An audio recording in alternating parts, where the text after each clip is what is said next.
त्या निमित्तानं त्या औचित साधून आपले या ठिकाणी नियोजन करते बाळासाहेब बाबूराव निगुदे या कार्यक्रमाचं नियोजन केलं. त्यामध्ये त्यांच्या वडिलांचं शस्त्र दर्शन सोहळा या ठिकाणी साजरा होतोय आणि हा साजरा होत असताना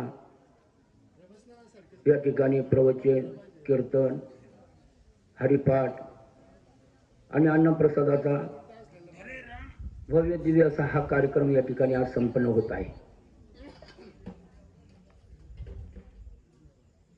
आणि म्हणून या ठिकाणी प्रवचनाच्या माध्यमातून ज्ञानेश्वरी मधली 9व्या अध्यायामधली महावैष्णव ज्ञानोबा सांगतात की बाबा, तैसा हृदयामध्ये राम वसता सर्व सुखाचा आराम, का भ्रांती शिकारून विषयावरी. जर हृदयामध्ये राम आहे, जर हृदयामध्ये राम आहे, काहींना शंका येईल की बाबा हृदयामध्ये राम आहे किंवा नाही आहे. मग हृदयामध्ये राम असल्याशिवाय तर हा देह चालत नाही. तो आतमध्ये आहे, घर करून बसलेला आहे आणि घर करून बसल्यामुळं त्याच्यामुळं तर त्याच्या सत्तेशिवाय हे शरीर चालू शकत नाही. आपल्याला तेवढं कळलं म्हणजे पुष्कळ झालं, कारण त्याच्यासाठी सुद्धा ज्ञानाची गरज लागते आणि ते ज्ञान सुद्धा सांगितलं. माऊली महावैष्णव म्हणले ते ज्ञान पैगा बरवे, जरी मनी आती आणावे तरी संताया भजावे सर्वस्वी. त्या ज्ञानाची आवश्यकता आहे. ज्ञान आपल्याला सर्वांनाच आहे, पण त्या ज्ञानाची गरज, जे ज्ञान आपल्याला हवं असे वाटतं त्या ज्ञानाची गरज आहे. ते ज्ञान आपल्याला संत महात्मे देऊ शकतात. आणि म्हणून ज्ञानेश्वरी या ठिकाणी सांगत असताना ज्ञानेश्वरी महावैष्णव ज्ञानोबारायांनी जवळजवळ मला असं वाटतं 9,000 आणि काही वव्या 35 का 36 वव्या आहेत,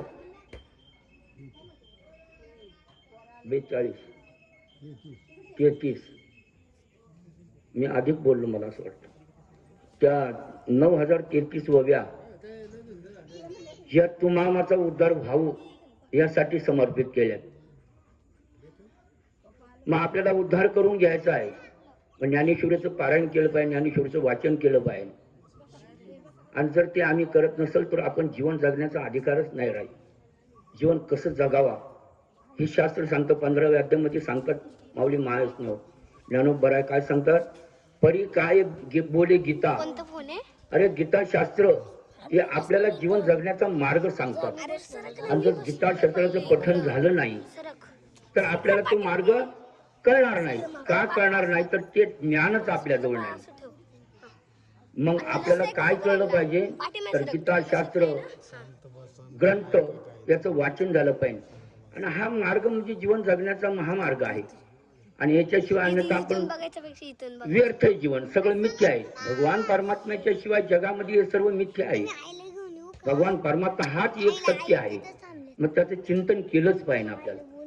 ते ज्ञानेश्वरी महाराज शिकवतात की बाबा तुम्ही हे समजून घ्या की हृदयामध्ये राम असल्याशिवाय हा देह चालत नाही.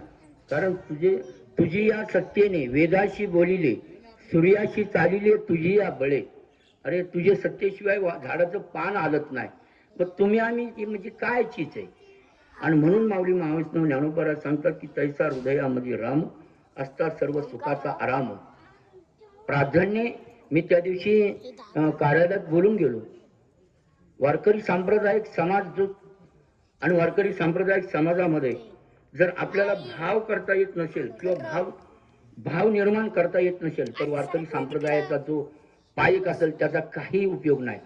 पहिलं काय केलं पाहिजे, भाव निर्माण केला पाहिजे. मी त्या दिवशी बोलून गेलो. का भाव का निर्माण केला पाहिजे.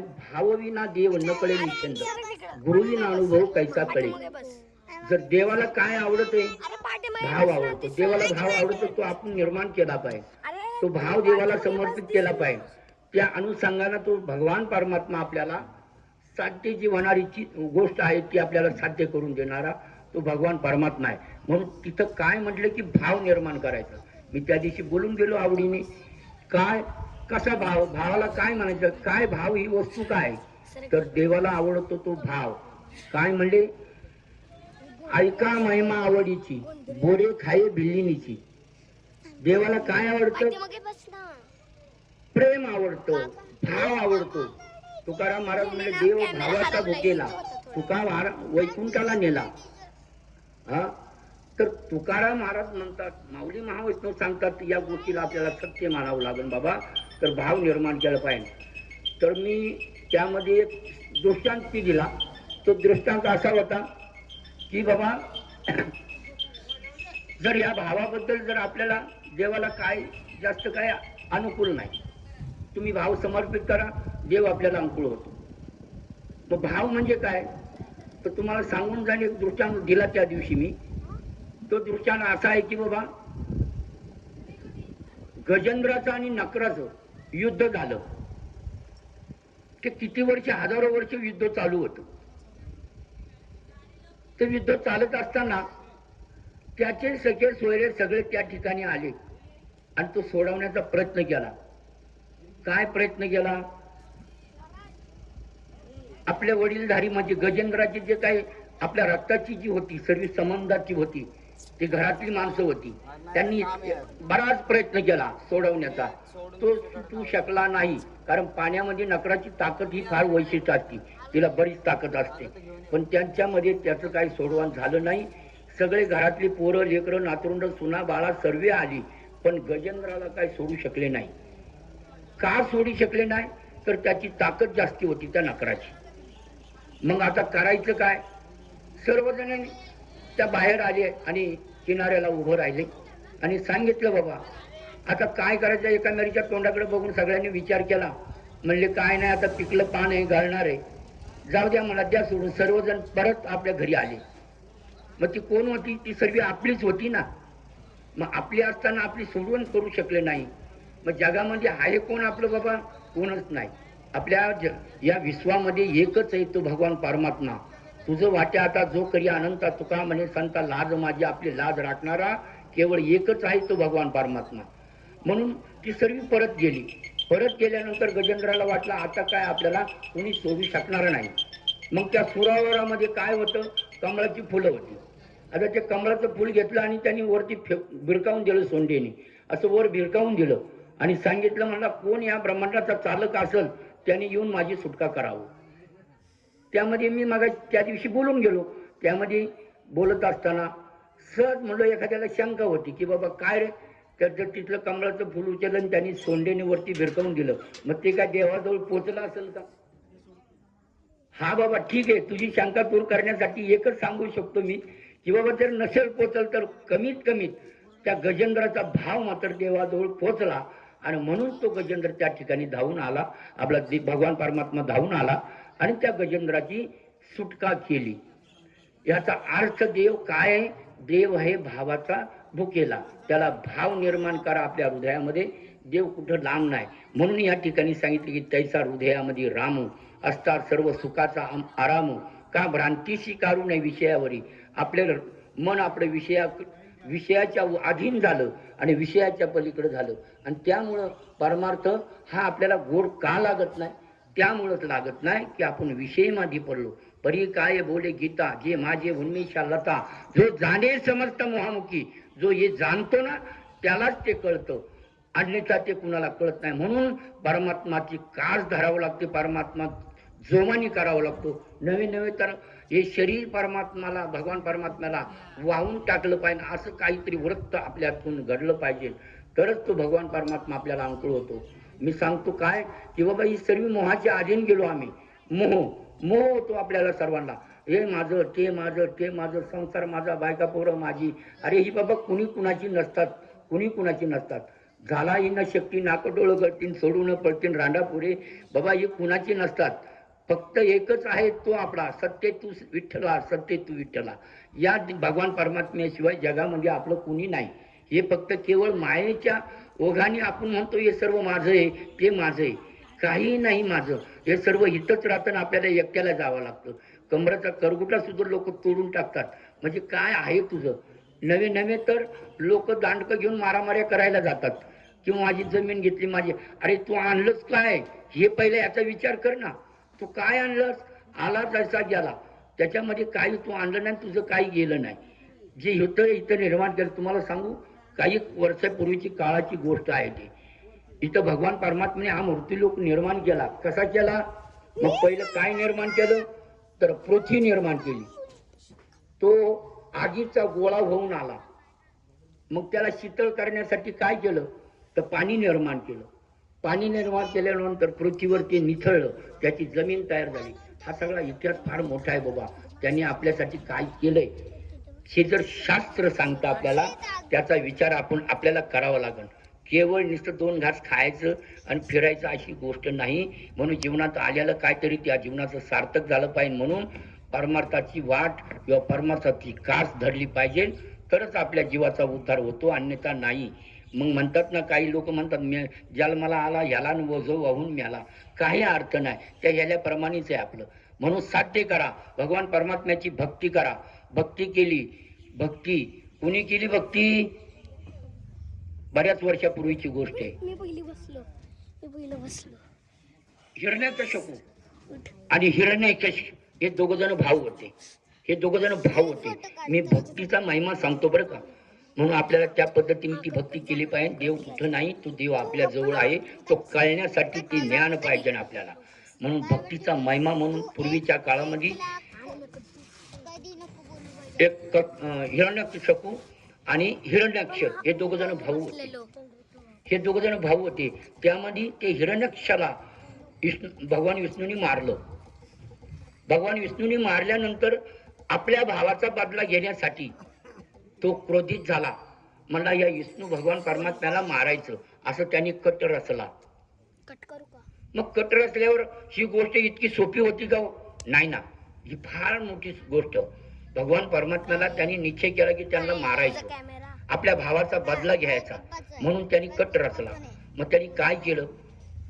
तपश्चर्या केली, घोर तपश्चर्या केली आणि ब्रह्मदेवाला प्रसन्न करून घेतलं. ब्रह्मदेवाला प्रसन्न केल्यानंतर ब्रह्मदेवाने त्यांना वर दिला. काय वर दिला? की बाबा तुला स्वर्गात नाही, जमिनीवर नाही, घरात नाही, बाहेर नाही, आकाशात नाही, पृथ्वीवरती नाही, दिवस नाही, रात्र नाही, असं वरदान देऊन टाकलं की बाबा तुला कुठंच मरण नाही. आणि मग तो हिरण्यकश्यपू पार उन्मतला. आणि मग त्यांनी काय केलं की बाबा भगवान विष्णू म्हणतो आपल्याला सोड घ्यायचा. म्हणून काय केलं, त्याला तो त्या मार्गाला चालू लागला. पण त्यामध्ये काय होतं, भगवान परमात्मा आहे. तर हिरण्यकश्यपूला काय होतं, एक पत्नी आणि 5 मुलं होती. त्या 5 मुलांमध्ये धाकटा कोण होता? तो प्रल्हाद होता. आता प्रल्हाद होता, त्या प्रल्हादाला काय लागलं? भजन करण्याचं वेळ लागलं. भजन करण्याचं. त्यावेळेस तो हिरण्यकश्यपू तपश्चर्या करण्यासाठी जंगलात गेला. आणि जात असताना त्यांनी सांगितलं होतं की बाबा या आपल्या राज्यामध्ये कुणी त्या भगवान विष्णूचं नाव घेईन त्याला दंड किंवा शिक्षा होईल. त्याने कुणाचं नाव घ्यायचंच नाही. पण असा योगायोग आला की त्याचाच मुलगा त्या आपल्या पोटी जन्माला आला. आणि तोच 5वा म्हणजे धाकटा मुलगा सर्वात, आणि तोच भगवान विष्णूचे भजन करू लागला. भजन करता करता तपश्चर्या करून तो हिरण्यकश्यपू परत आला. आणि पाहतो तर बाबा म्हणले, मी या राज्यामध्ये सर्वांना निमंत्रण दिले की कुणी बाबा इथं दोंडी दिली की कुणी त्या भगवान परमात्म्याचं नाव घेऊन त्याला दंड होते किंवा शिक्षा होईल. आणि ते केवळ कोणी घेत नसून ते माझ्याच घरामध्ये येऊ लागलं. म्हणजे माझाच मुलगा, आणि तोच देवाचं नाव घेऊन लागला, नारायण नारायण असा त्याचा जय घोष चालू राहिला. आणि मग त्याला राग आल्यानंतर मला आता करायचं काय? त्यांनी शिष्यांना सांगितलं बाबा याला शिक्षा करा. मग त्यांना शिक्षा करायला जावं, तर शिक्षा कशी करायची? ते एकदम लहान मुलगा बालक असल्यामुळं मग तलवार घेऊन जावं, त्याचं काय मुंडकं छाटावं का त्याला जीव मारावं का तोडावं, अशी वृत्ती कुणाची होईल? म्हणून ते नाही म्हणून सांगितलं हिरण्यकश्यपूला, हे आमच्याच्याने होणार नाही. मग काय करायचं? हिरण्यकश्यपूने काय केलं? हत्ती, पिसळलेला हत्ती सोडला. म्हणजे बाबा याला तोडून मारलं. मग तो हत्ती धावून आला की भक्त प्रल्हादाजवळ आल्यानंतर तो शांत व्हायचा आणि आपल्या सोंडीने त्याला उचलायचा आणि आपल्या पाठीवर घेऊन फिरायचा. अशी त्याची अवस्था. भगवान परमात्म्याचा भक्त होता तो काय मारू शकतो? झालं. परत ईशारी नाग सोडले. त्याची पत्नी हिरण्यकश्यपूचे, तिचं नाव होतं कयाधू. ती कयाजूला सांगितलं की बाबा याला 20 पाज, आपल्या मुलाला 20 पाजण्याला कुठली आई अशी तयार होईल बाबा. पण तो नवऱ्याचा अधिकार, तो पतिव्रतेचा अधिकार होता. पूर्वीच्या काळात ते चालत होतं, आता नाही तसं. आता डोईचा पदर आला खांद्यावरी भरल्या बाजार जाईल मी. आता पदराचं या अवस्था राहिली नाही आणि सगळंच आता बदलून गेलं. कलियुग आता काय झालं, संत महात्म्याने पूर्वी सांगून ठेवलंय. कलियुग असा निघणार आहे की इथं बाबा काही ते सत्य राहणार नाही, ते असत्यच घडणार. म्हणून काय होतं, सत्य माणसाला भोगावं लागतं, लबाडाला काही भोगावं लागत नाही बरं का. ही कलियुगाचं महात्म्य सांगितलंय. असो, आपण आलो होतो कुठे, त्या पत्नीला सांगितलं काय दिलं, त्याला 20 पाज. तिने 20 पाजलं, पण त्या विषाचं काय झालं, अमृत झालं. पण ते काही विष झालं नाही. ही कृपा कुणाची, भगवान परमात्म्याची. बर, त्यानंतर त्याने कड्यावर नेलं, कड्यावरून लोटून दिलं. तो कड्यावरून लोटून दिलं तर ते खाली आला, फुलाच्या गादीवर बस पडलं. परत त्याला नाना तऱ्हेचा छळ केला भक्ता प्रल्हादाचा, पण ते काय होऊ शकलं नाही. आता करावं काय, स्वतः क्रोधित झाला, स्वतःहून तलवार घेऊन आला. तर म्हणला आताच्या आता याचं मुंडकं उडवायचं. हा भगवान परमात्मा नामचिंतन करतो, भजन करतो, हे करू नाही त्यांनी. मी ह्या राज्यामध्ये सर्वांना दौंडी दिली, सांगितलं, कुणी घेत नाही. माझाच मुलगा माझ्या घरी आज भजन करतो, याचा अर्थ काय होतो, गावातले लोक काय म्हणतील, गावच्या पाटलांनी काही करावं का, आम्हाला सगळ्यांना बंदी घातली, तुझाच मुलगा भजन करतोय. आणि म्हणून मग ते वाईट वाटायला लागलं. मग क्रोधित झाला, तलवार घेतली, धावत आला आणि मारायचा. तोच भक्त प्रल्हाद बोलू लागला, म्हणला बाबा मी असं काय वाईट करतो, देवाचं तर भजन करतो, देवाचंच भजन करतो, मी असं काय वाईट करतो. मग त्यांनी शेवटी काय केलं, थंड झाला आणि मग तिथून एक निर्णय केला. मग म्हणले बाबा ह्याला कुठंतरी आता आपण अरण्यामध्ये आपल्या गुरुकडे नेऊन सोडायचं. गुरु म्हणजे दैत्यांचे गुरु म्हणजे शुक्राचार्य. मग शुक्राचार्यांच्या आश्रमात नेलं. तिथं शिष्यगण असायचे, त्या गणामध्ये तो आपला राहायचा, बसायचा, उठायचा. पण एक आहे, नित्य नेम, भजन सोडणे नाही. भजन करणे म्हणजे करणे, काही असो. मग तिथं दैत्यगुरु असणारे शुक्राचार्य म्हणले, बाळा अरे तुझ्या काकाला मारलेला आहे, तो आपला वैरी आहे, त्याचं भजन करू नको. मग काकाला मारलंच का, मग काका सुद्धा, काकाने काहीतरी वाईट कर्म केले असतील ना, मग एवढा अत्याचार केला, लोकांना त्रास दिला, मग देवाने केलेलं काम हे बरोबरच आहे, काय वाईट केलं देवाने. मग मला काय नाही. तिथं सुद्धा ते असणारे शिष्यगण काय करायला लागले, त्याची संगत लागली आणि ते सगळे शिष्यगण काय करायला लागले, नारायण नारायण नारायण असे भजन करू लागले. आता तिकडे शुक्राचार्य सांगायचे, बाबा असं नका म्हणू, असं नका करू, असं करू नका. जिकडं जाईन तिकडं पाहावं, तिकडं जाईन तिकडं नारायण नारायण नारायण, सगळीकडे जय घोष त्या नारायणाचा. शेवटी शुक्राचार्य त्रस्त झाले आणि सांगितलं सर्व मुलांना, सर्व शिष्यगणांना सांगितलं, तुम्ही आपल्या आपल्या घरी जावं. आणि म्हणून सर्व शिष्यगण गेले. भक्त प्रल्हादही घरी आला. पाहतो तर त्याचा नारायण काही चुकत नाही. आणि मग काय करावं, परत क्रोधित झाला आणि आता शेवटी म्हणला, काय नाही म्हणला, आला धावत आला आणि तलवार घालायचं. म्हणला अरे तुझा नारायण आहे तरी कुठे, तो तरी मला सांग, तुझा नारायण आहे तरी कुठे. तर भक्त प्रल्हादाने आणि समोर असं उत्तर दिलं, म्हणला माझा नारायण कुठं नाही, तवा सगळीकडे माझा नारायण भरला आहे. विठ्ठल जळी स्थळी भरला, रीता ठाव नाही उरला, जिकडं तिकडं माझा विठ्ठल आहे. तर मग त्या हिरण्यकश्यपूने काय केलं, लाकडाचा खांब होता समोर आणि त्याला राग आल्यामुळे त्या लाकडाच्या खांबावरती लात मारली. मला या लाकडाच्या खांबामध्ये आहे का तुझा भगवान. अरे म्हणलं तिथल्यामध्ये सुद्धा आहे. हा, म्हणून तुकाराम महाराजांनी फार वर्णन केले. म्हणले तुका म्हणे कैसा खांब कडाडीला, ब्रह्मदत्त केला सत्य लोकी. तो खांबामधून नरसिंहाचा अवतार घेऊन भगवान परमात्मा आले आणि त्या हिरण्यकश्यपूचं मुंडकं पकडलं आणि असं वरती उचलून, मग आता त्याचं मरण कुठे, म्हणून तिथून त्यांनी काढला. लाल डोळ्यासारखं रक्तासारखं डोळं, एवढा मोठा सिंहाचा जबडा आणि ती नख वाढलेली, आणि त्याला पकडलं आणि आणलं कुठं उंबऱ्यावरती, घराच्या मधी. आणि त्या उंबऱ्यावरती तो दिवस आहे वैशाख शुद्ध चतुर्थी, तो दिवस आहे बघा.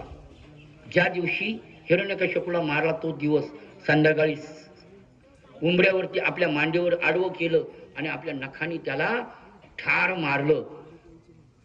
मारलं आणि मग त्या भक्त प्रल्हादाचा उद्धार झाला बाबा. पण ते रक्ताने हात माखल्यालं ते पुसायचं, कुडं धुवायचं. समोरच एक वेली होती, त्याला पानं होती, ती नागिनीची पानं होती, नागिनीची वेली, नागिनीचं झाड होतं ते. त्या झाडाला जाऊन ती नख पुसली, हात पुसले आपले. तेव्हापासून त्याचा रंग लाल झाला. आपण पानात चुना कात लावला ना, चुना कात लावला आणि ते पान जर खाल्लं तर आपलं तोंड लाल होतं.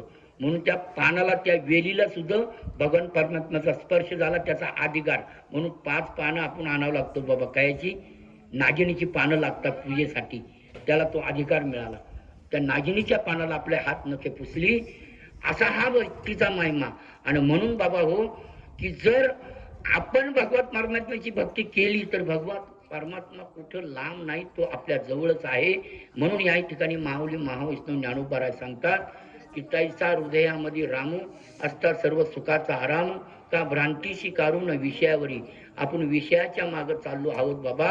म्हणून या जगामध्ये कुणी कुणाचं नाही पाहिलं, या जगामध्ये कुणीही कुणाचं नाही. एका देवाशिवाय, एका भगवंताशिवाय आपलं या जगामध्ये कुणाची कोणी कुणाचं नाही. अरे घरची पत्नी सुद्धा, जिचं लग्न लावून आलो, ती सुद्धा आपल्याला वयवृद्ध झाल्यानंतर आपल्याकडून काही मिळगत संपली ना, मग ती सुद्धा काय काय उत्तर करते बुवा. मग ती आपली म्हणावं तरी कशी, मुलं सुद्धा आपली म्हणावं कशी. कोणी नाही येतील संगती बाबा, कोणी संगत नाही. फक्त एकच येतं, ते म्हणजे भगवान परमात्म्याचं नाम. ते आपल्या संग येतं आणि त्याने आपल्या जीवाचा उद्धार होतो. हे माऊली महावैष्णव ज्ञानोबा सर्व संत माळी सांगतात की बाबा हो, तुम्ही चिंतन करा आणि परमात्म्याला आपल्याशी करून घ्या. एक निष्ठेने परमात्म्याला आपल्याशी करा, चिंतन करा, भजन करा, कथा करा. आणि म्हणून या ठिकाणी सांगत असताना एक गोष्ट जरा लांबलच. आता आपल्याला एक 7 मिनिटं राहिल्यात. त्या 7 मिनिटांमध्ये सांगायचं म्हटलं तर बाबा, आपलं कोणी नाही याच्यासाठी काय सांगावं, तर कुणी नाहीच आहे. आपलं कोणीच नाही. एकट्याने यायचं आणि एकट्याने जायचं. आणि जर हे कुणाला कळत नसेल किंवा हे काही जर आपल्याला समजत नसेल तर तुम्ही सांगा, गरुड पुराण. त्या गरुड पुराणामध्ये विषय आहेत, काही बरेच विषय आहेत. आपण त्याच्यातला एक विषय सांगू शकतो.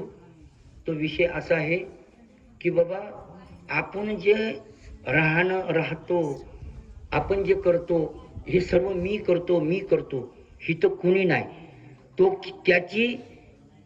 तो जो करतो त्याचा अनुषंग आहे, म्हणून ते आपलं हातपाय हलतात आणि आपण ते करतोय. त्याच्या मनात जर आलं आणि जर याला बाबा नाहीच प्रवचन करून द्यायचं आणि हिथंच आपल्याला गुप्त नाडीच बंद करून टाकली, काय करू शकतो आपण? काही करू शकत नाही. आणि म्हणून तुझी या सत्तेने वेदाशी बोलिले, सूर्याशी चालिले तुझी आबळे. त्याच्या बळाशिवाय आपण काही हात पाय हलू शकत नाही. आणि म्हणून या ठिकाणी बाबा काय सांगत होतो मी, की बाबा गरुड पुराणामध्ये असा विषय आहे की ज्या वेळेस आपण हे करत असताना संसार करत असताना, आपला जो व्यावहारिक संसार करत असताना त्याच्यामध्ये जो काय बाधा होती, लोक काय म्हणतात, जाऊ दे ना, आत्ता नाही, हाय अजून टाईम, लहानपण गेलं, तारुण्य आलं, म्हातारपणात करू, नंतर बघू, अजून बराच टाईम आहे, खाऊ, माळा घालू, अजून किती या वयामध्ये काय आपलं काम आहे का माळ घालायचं, अजून पुष्कळ टाईम आहे. बाबा इथं एक क्षण सुद्धा वाया जाता कामा नाही. म्हणून तुळशी माळ गळा, गोपीचंद टिळा, हृदयी कळवळा वैष्णवाचा कळवळ आपल्यामध्ये जिव्हाळा निर्माण केला पाहिजे. तुळशीची माळ गळ्यामध्ये घातली पाहिजे. माईतर तुकाराम महाराज एका अभंगामध्ये सांगतात ना, मांस खाऊन हौस करी आणि जोडून वैरी ठेवी. आपण वैरी जोडतो बाबा. खाणं हे इतकं सोपं नाही.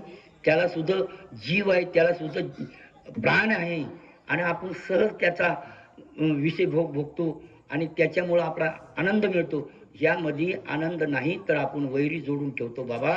म्हणून तो विषय आपल्यापासून दूर केला पाहिजे. सर्वांनाच ही महत्वाची सूचना आहे. मांस खाऊन काही होत नाही, उलट पाप घडतं बाबा, पाप. आणि म्हणून संत महात्मे वारंवार आपल्याला निदर्शनामधून आणून देतात की बाबा तुम्ही भगवान परमात्म्याची भक्ती करा, त्याचं चिंतन करा. नाही तर मग ते यमदंड आपल्याला भोगावं लागतात. ते यमाचे दंड आपल्याला भोगावं लागतात. मेल्यानंतर आपल्याला असं वाटतं कोण येतो बघायला, मेल्यानंतर कोण येतो बघायला, मेल्यावर बघता येईल. मेल्यानंतर खरी कसोटी, जीवन जगत असताना तेवढी कसोटी नाही, पण खऱ्या अर्थाने मेल्यानंतर आपली कसोटी खरी आहे बाबा हो. ज्या वेळेस आपण जातो ना, तीच बसून लक्षात ठेवा ते यमदंड आपल्याला कसे नेतात आणि कसे तोडित्यात, कसे मारित्यात, याच्यावर ते आरूढ झालं पाहिजे. आपण हे पहिलं लक्षात आणलं पाहिजे की यमदंड बसतील माठा, हा मारिती झोडीती तोडीती निष्ठुर, ते यमाचे यमदंड आहेत. इथं कुणी पोलीस चौकीला गेलं तर 2 रुपये देऊन सोडून आणू शकतो, पण तिथं नाही चालत बाबा. तिथं ते भोगावंच लागतं. हा माहितीये का. आणि जर ते भोगावं लागतं, तुम्हाला सांगू का, माणूस मेल्यानंतर कुठं नेतात त्याला? स्मशानभूमीवर नेत असताना त्याला विसावा देतात. विसावा कुठंतरी विसावा देतो ना आपण. त्या विसावा का देण्याच्या मागलं कारण आहे माहिती का? विसावा देण्याच्या मागलं कारण त्या ठिकाणी चित्रगुप्त असतो. तो चित्रगुप्त आपली चित्र रेखाटतो आणि ती गुप्त ठेवतो, म्हणून त्याचं नाव चित्रगुप्त असतो. लक्षात ठेवा. सर्व सोपं नाही. आज जीवन जगतो, आनंदाने जगतो, पण पुढे फार यातना आहे, हे लक्षात आणलं पाहिजे. म्हणून संत महात्म्याची कृपा आहे बाबा, हे लक्षात घेतलं पाहिजे ना आपण. आज आपल्याला सर्व गोष्टीची मजा वाटते, पण मेल्यानंतर फार आपल्याला भोगावं लागतं. माहिती की तो चित्रगुप्त आपली चित्र रेखाटतो आणि ती गुप्त ठेवतो. आणि मग तो सांगतो कधी वर्षभर चालावं लागतं आपल्याला. वर्षाने त्याची लिखाण तो खोलतो आणि मग येऊन विचारतो, हा आला, याचं काय कर्तव्य, यांनी काय काय खाली धन लावली ती सांग बाबा, हा आलाय आता. आणि मग तिथं विचारपूस होती कधी? वर्षानंतर. ज्यावेळेस आपलं वर्ष श्राद्ध होतं ना, त्या ठिकाणी पोचतो. त्या ठिकाणी पोचसपर्यंत किती 7 स्वर्ग जावं लागतात, चालत चालत जावं लागतात. म्हणून पिंडाच्या दिवशी त्याला काय करायला लागतं? दान करायला लागतं. छत्री दान करायला लागती, पुढे चपला दान करायला लागतात. तप्त वाळवंटामधून चालायला लागतं. महिन्यातून त्याला एकदा जेवण मिळतं. हे हौसेनी नाही सांगत, कुणी मेला म्हणून नाही सांगत, ही यम यातना सांगतोय. आणि म्हणून जीवन आहे, भगवान परमात्म्याची भक्ती करा, चिंतन करा, तो अनुकूल होईल आपल्याला, सद्गतीला प्राप्त होऊ म्हणून सांगत होतो. इथं काय आपल्या दसक्रियाचा विधी नाही बाबा हो. म्हणून असं वाटू नका घेऊ की हे दसक्रियाचे विधी काय सांगण्याचे कारण आहे का? हे यम यातना सांगतो की आपण भोगतो, या आनंदाचं भोग भोगतोय, पण पुढे फार यातना आहे, हे लक्षात आपल्या आलं पाहिजे. हा वर्षभर चालायला लागतं. चालत असताना किती यातना आहेत माहिती का? किती नद्या आहेत, अशा कितीतरी नद्या आहेत. त्याच्यातली एक नदी वैतरणा नदी. ती नदी कशी माहिती आहे का? पाण्याची नाही. ती पाण्याची नाही, सांगून जातो ना, असू द्या सांगून जातो, माहिती पडलं पाहिजे. तर त्याच्याशिवाय आपल्या अंगावर शरीर उठणार नाहीत. म्हणजे आज आपल्याला कळलं पाहिजे ती वैतरणा नदी काय आहे? ती रक्तपुवाची नदी आहे. ती रक्तपुवाची नदी आहे, ती पाण्याची नदी नाही. आणि मग त्या ठिकाणी आपल्याला ते यमाचे यमदूत खालीवर बुडवतात, असे बुचकळतात. हा, आणि ते बुचकळल्यानंतर वर खाली केल्यानंतर जेवढा जे काय आपल्या तोंडात जाणारी जी काय घाण आहे ना, ती रस्त्यावर आल्यावर उचलून बाहेर काढतात. आणि मग आपल्याला कळतं आपल्या तोंडामध्ये काय आहे, आपल्या मुखामध्ये काय ते कळतं. आणि मग ते उलट्या देऊ लागतं. यमाच्या रस्त्यावरती उलट्या दिल्या, हे साफ केलं पाहिजे तू. मग ती साफ करायचं, फडकं आणायचं नाही, पुती आणायची नाही तिथं. त्याचं मन कुठं धरतात, दोघांनी 2 हात धरायचं, त्याला जमिनीवर तिथं जिथं वकलाय तिथं ते जिभनी चाटायला लावायचं, पुसून घ्यायचं. यमाचे रस्ते तिथं घाण करता कामा नाही बाबा. असे 7 स्वर्ग जायचे आपल्याला. कितीतरी यमाच्या जवळ पोचायला वर्ष लागतं आणि वर्षभर चालायचे. ते चालायचं नुसतं असं नाही ना, मैदानात डांबरे आणि कॉन्क्रीटचे रस्ते असं नाही बाबा. यातना भोगत जायच्या आहेत. त्या यातना आपल्याला एक एक लक्षात आणून दिली फक्त. अशा किती यातना आहेत, त्या भोगावं लागतात, चुकत नाही. आज आपण ते लक्षात आणलं पाहिजे. म्हणून भक्ती करा, भगवान परमात्म्याचे चिंतन करा.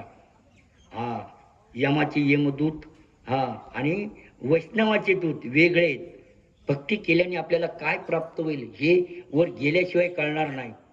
इथं गरुड पुराण सांगायचं नाही आपल्याला, पण गरुड पुराण ज्या वेळेस वाचायला लागतात ना, तर आपली मती ठिकाण्यावर आल्याशिवाय राहणार नाही. मती माथ आज आपण सर्व काय करतो आनंदाच्या भरामध्ये, पण ते गरुड पुराण जर वाचलं ना, मग आपल्या लक्षात येईल मनुष्य जन्माला आल्यावर आपण काय केलं पाहिजे आणि काय केलं न पाहिजे हे लक्षात येतं. आणि म्हणून आम्हाला काय येड लागलं का माळा घालून गंध लावून फिरायला. आमची घरची बाहेरची लोक बी बोंबलेतात, म्हणतात चालला आज कुठेतरी पाकिट आहो, चालला कुठं नारळ आहो, काय विनमरतात त्याचे ते कुठे असं बोंबलत फिरत. अरे काय बोंबलत फिरतो का आम्ही? हे सगळं जाणलं, हे वाचन केलंय, हे गरुड पुराणाचं वाचन, ज्ञानेश्वरी वाचन, गाथा वाचन, ज्याचं श्रवण भक्ती केली त्याच्या माध्यमातून ज्ञान प्राप्त होतं आणि आपण सद्गतीला प्राप्त होतो आणि ते माध्यम आपल्याला भगवान परमात्मा अंकुळ होतो. म्हणून बाबा भक्ती करा.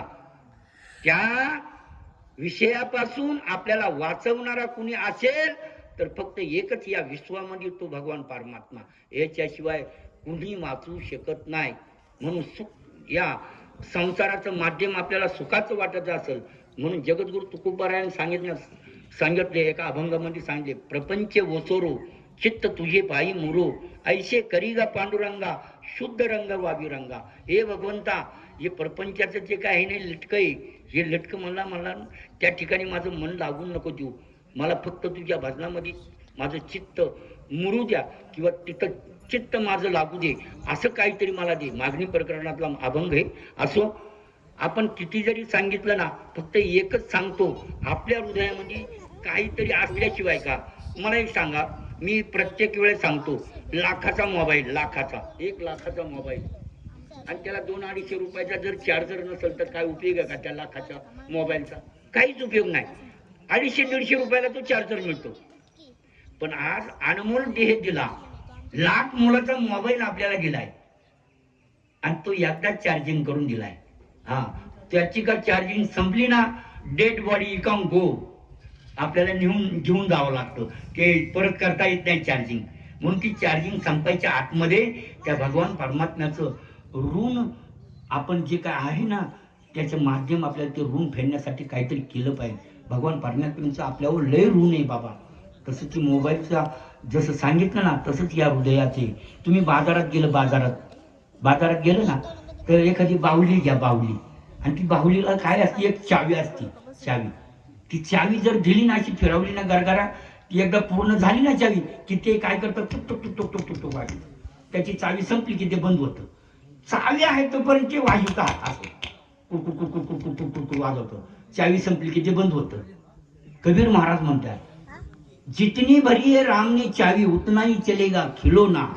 तशीच या भगवान या खिळवण्याला जितकी चावी भरलेली ना, तितकाच हात चालणार, त्याच्या विराट चालणार ना. एकदा का त्याची चावी संपली की चौघांच्या खांद्यावर आपल्याला जावं लागतं. म्हणून बाबा, जसा या हृदयामध्ये भगवान परमात्मा आहे, त्याच्यासाठी आपल्याला काय खाल्लं पाहिजे, काय पिल्लं पाहिजे, याचं आपण लक्ष केंद्रित केलं पाहिजे. आपलं जीवन सुजलम सुफलम करायचं जर झालं तर भगवान परमात्म्याचं चिंतन करा. संत महात्म्याने आपल्याला जो मार्ग जाऊन गेला त्या मार्गावर चाला. आपला उद्धार झाल्याशिवाय राहणार नाही. म्हणून या ठिकाणी माऊली महाविष्णू ज्ञानोबाराया सांगतात, तैसा हृदयामध्ये रामू असता सर्व सुखाचा आराम, का भ्रांतीशी करून विषयावरी. या माध्यमातून या ठिकाणी आपली वेळ संपलेली आहे आणि या ठिकाणी या कार्यक्रमाचे संस्थापक बाळू बाबूराव निबुदे महाराज संस्थापक यांनी या ठिकाणी या कार्यक्रमाचं नियोजन केलं. आज आपल्या वडिलांचं 99वं वर्ष, म्हणजे मला असं वाटतं भाग्यवान आहेत. आज त्यांचं 99वं वर्ष पदार्पण करतं आणि तो शस्त्रचंद्र दर्शन सोहळा या ठिकाणी संपन्न होतो. आम्ही भाग्यवान आहे. अशा महात्म्यांचं दर्शन किंवा त्यांचं दर्शन झालं, आम्हीही भाग्यवान आहे. आणि असं कार्यक्रम केल्यानंतर ती मुलंही भाग्यवान आहे. म्हणून म्हणजे ना, कोळी कन्या पुत्र होती जे सात्विक, तयाचा हरिक वाटे देवा. मी त्या बाळासाहेबांना धन्यवाद देतो. तुम्ही कराल जे करताय कार्यक्रम अतिशय सुंदर आहे. भगवान परमात्मा तुम्हाला उदंड आयुष्य लाभो अशी भगवान परमात्म्याकडे मी प्रार्थना करतो आणि या ठिकाणी सेवेला पूर्ण विराम. पुंडलिक वरदा हरिविठ्ठल श्री ज्ञानदेव तुकाराम पंढरनाथ भगवान की जय माऊली ज्ञानेश्वर महाराज की जय जगद्गुरु संत तुकाराम महाराज की जय. आता विश्वात्मक देवे